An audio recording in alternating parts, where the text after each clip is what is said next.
Jeremiah 33 from the Net Bible.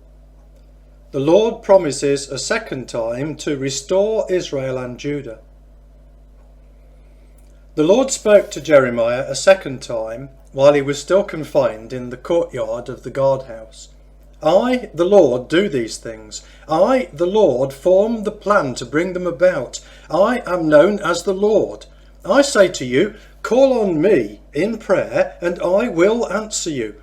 I will show you great and mysterious things which you still do not know about.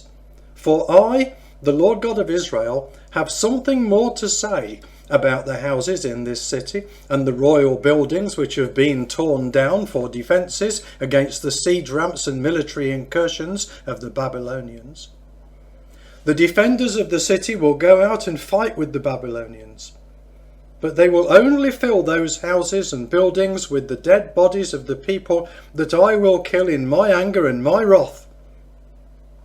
That will happen because I have decided to turn my back on this city on account of the wicked things they have done. But I will most surely heal the wounds of this city and restore it and its people to health. I will show them abundant peace and security. I will restore Judah and Israel and will rebuild them as they were in days of old. I will purify them from all the sin that they committed against me. I will forgive all their sins which they committed in rebelling against me. All the nations will hear about all the good things which I will do to them. This city will bring me fame, honour and praise before them for the joy that I bring it. The nations will tremble in awe at all the peace and prosperity that I will provide for it.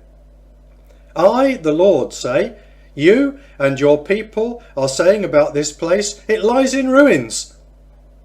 There are no people or animals in it. That is true.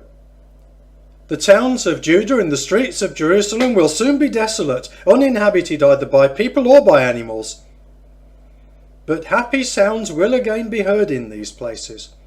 Once again there will be sounds of joy and gladness, and the glad celebrations of brides and grooms. Once again people will bring their thank offerings to the temple of the Lord and will say, give thanks to the Lord who rules over all. For the Lord is good and his unfailing love lasts forever. For I, the Lord, affirm that I will restore the land to what it was in days of old.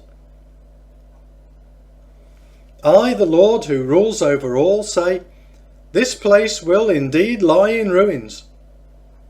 There will be no people or animals in it.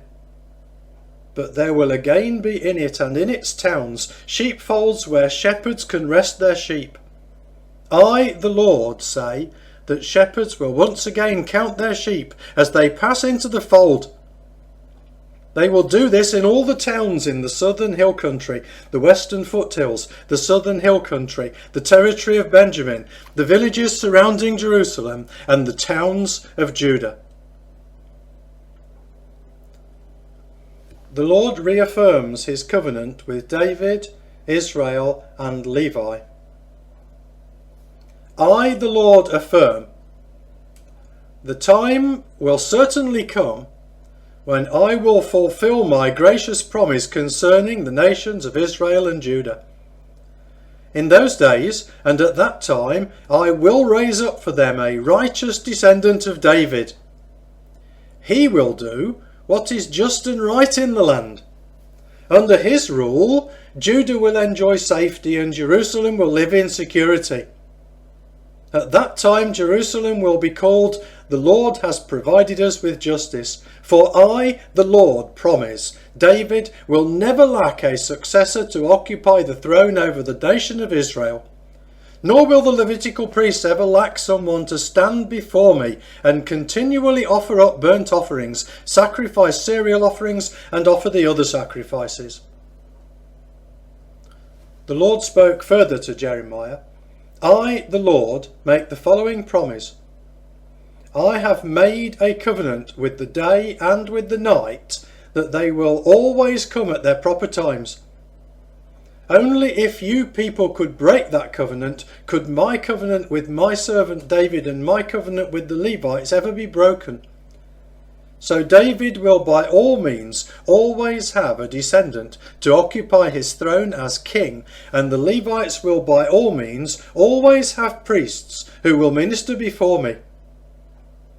I will make the children who follow one another in the line of my servant David very numerous. I will also make the Levites who minister before me very numerous. I will make them all as numerous as the stars in the sky and as the sands which are on the seashore. The Lord spoke still further to Jeremiah. You have surely noticed what these people are saying, haven't you? They are saying the Lord has rejected the two families of Israel and Judah that he chose, so they have little regard that my people will ever again be a nation. But I, the Lord, make the following promise. I have made a covenant governing the coming of day and night. I have established the fixed laws governing heaven and earth. Just as surely as I have done this, so surely will I never reject the descendants of Jacob, nor will I ever refuse to choose one of my servant David's descendants to rule over the descendants of Abraham, Isaac and Jacob. Indeed, I will restore them and show mercy to them,